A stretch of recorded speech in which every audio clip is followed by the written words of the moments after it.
சேர்த்துக்கோங்க. இப்போ அதை சேர்த்துட்டு இப்போ நல்லா அதை கிளறி விட்டுடலாம் இந்த கேப்சிகம்மை. இதுவும் கொஞ்சம் நல்லா வதங்கினா போதும். ரொம்ப நாழி ரொம்ப இதுவாகணும் வேகணும் அப்படின்ட்டு இல்லை. இப்போ இது பார்த்திங்கன்னா இது நல்லா வதங்கிடுச்சு. இப்போ இதை பிளேட்டில் ஆற வச்சிடலாம்.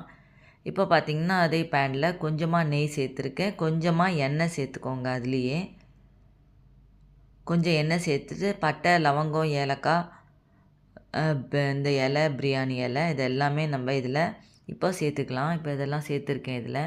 இப்போ இதை கொஞ்சமாக சேர்த்துடலாம். இது சேர்த்துட்டு இப்போ தக்காளி பார்த்திங்கன்னா நான் 3-4 தக்காளி அரைச்சி வச்சுருக்கேன். அந்த விழுதை இதில் சேர்த்துடலாம். சேர்த்துட்டு ஒரு மஞ்சள் பொடி, ஒரு 1/2 ஸ்பூன் மஞ்சள் பொடி சேர்த்துருக்கேன். ஒரு மிளகாத்தூள், ஒரு 1/2 ஸ்பூன் மிளகாத்தூள், அப்புறம் பார்த்திங்கன்னா ஜீரகத்தூள், ஒரு 1 ஸ்பூன் ஜீரகத்தூள், மல்லித்தூள் ஒரு 1 ஸ்பூன்